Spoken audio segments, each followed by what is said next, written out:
les marchés financiers avec IG Markets, CFD Trading. Bonjour, c'est Gilles du site boursicoté.com. Voici l'analyse technique du CAC 40 pour la journée du mercredi 25 janvier 2012. Avec aujourd'hui donc une petite séance de baisse puisque malgré une ouverture sur un beau gap haussier à 3337,73, nous avons marqué un plus haut à 3339,56, un point bas à 3285,63 pour terminer en clôture à 3312,48.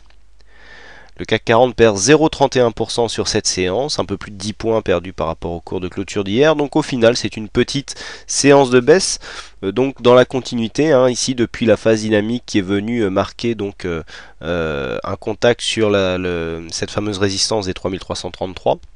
Eh bien, nous sommes dans une phase d'attente où les cours évoluent d'une manière horizontale. Du point de vue des indicateurs, nous sommes toujours en tendance haussière sur le RSI qui continue à monter le long de son support haussier. On est entre 60 et 70, donc relativement proche de la zone de surachat, mais pour l'instant sans y rentrer du tout. Donc pour l'instant le RSI est haut, plutôt sur une phase ici haussière, mais pas encore suracheté. Au niveau du stochastique, on a un croisement à l'intérieur de la zone de surachat, donc c'est là par rapport à l'évolution du stochastique, vous voyez qu'on n'était pas vraiment sur un vrai signal haussier. On a ce croisement qui intervient ici, mais qui n'équivaut pas pour l'instant à une possibilité de consolidation, puisque il faut vraiment attendre que le stochastique sorte de cette zone pour lancer un signal baissier. Quoi qu'il en soit, ça nous démontre que nous sommes quand même sur une fin statistiquement de signal, de mouvement haussier.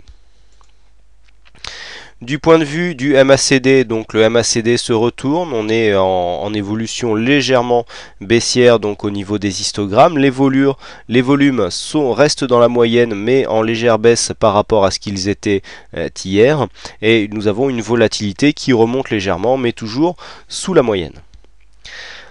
Alors, comment interpréter tout ça? Déjà, première chose, si l'on constate les volumes, eh bien, nous voyons que par rapport à l'évolution, nous avons ici des volumes sur les séances baissières qui sont en train de baisser. On est à peine revenu ici dans la moyenne, donc là c'est la moyenne des 20 dernières séances. On est encore ici sous le coup de cette phase ici de trêve des confiseurs qui avait vu les volumes fondre et donc qui ont fait baisser la moyenne mobile par rapport à ce que nous étions juste avant. Vous voyez qu'on est quand même inférieur à la moyenne alors qu'on peut considérer que les précédentes séances étaient dans la moyenne voire légèrement au-dessus pour celle-ci.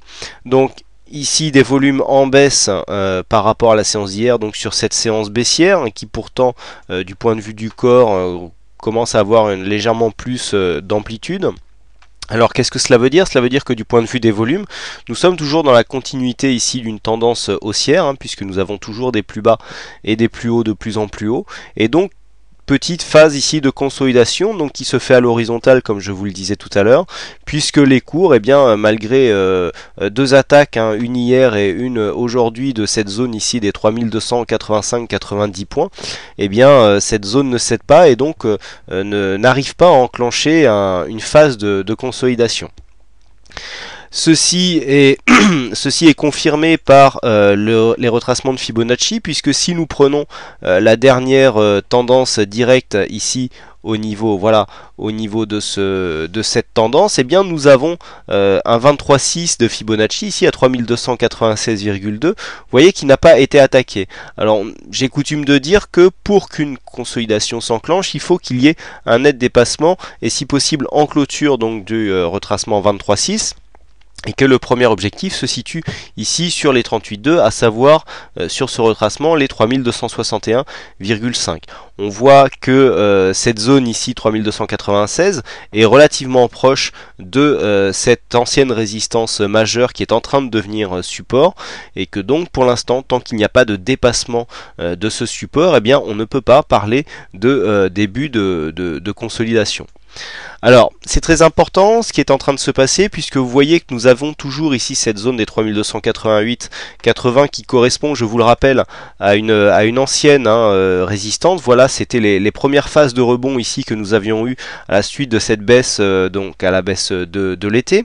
Double contact ici avant de continuer la baisse, de trouver un point bas ici courant septembre avant de commencer à remonter. On avait tenté un dépassement de cette zone mais qui s'était avéré être une fausse sortie et qui avait enclenché un deuxième mouvement baissier, même si le point bas ici s'était du coup retrouvé supérieur au précédent, donc du mois de septembre. Et puis depuis là les cours sont revenus et là nous dépassons cette zone, donc pour revenir à une vue un peu plus actuelle.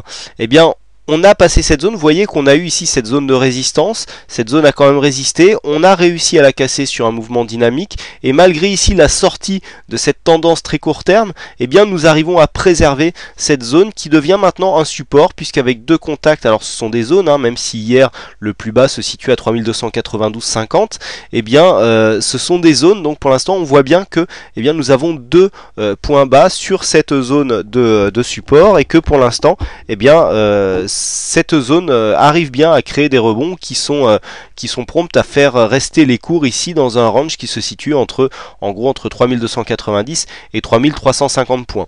Donc comme nous venons de le voir avec les retracements de Fibonacci, nous considérerons que tant que ce support ici n'est pas cassé à la baisse, on ne pourra pas parler de mouvement de consolidation. Ici nous sommes plutôt dans une phase de consolidation horizontale puisqu'on voit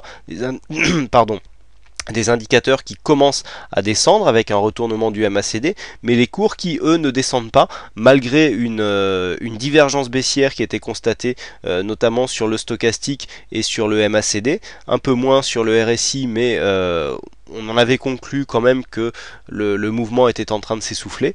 Et bien là on voit que malgré cet essoufflement, malgré ici la cassure de dynamique que nous avions constatée lundi, les cours restent ici dans cette phase horizontale, et donc cela normalement implique que s'il devait y avoir un renouveau de flux haussier, on pourrait largement aller continuer sur cette dynamique, puisque la pression ici vendeuse n'arrive pas à faire casser ici ce support, et donc on serait dans une configuration où nous avons donc des plus hauts de plus en plus haut, et puis ici cette résistance suite à cette cassure qui se transforme en support, ça va tout à fait dans le sens d'une continuité de la tendance haussière.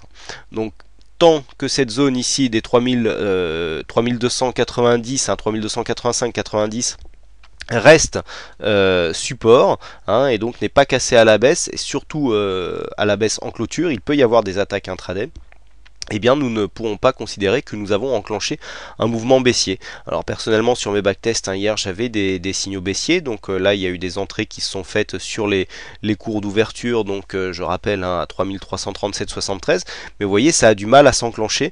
On a une petite attaque aujourd'hui. Alors chose aussi très importante, c'est que le gap a été comblé très rapidement dans la première heure, comme cela a été signalé sur le chat.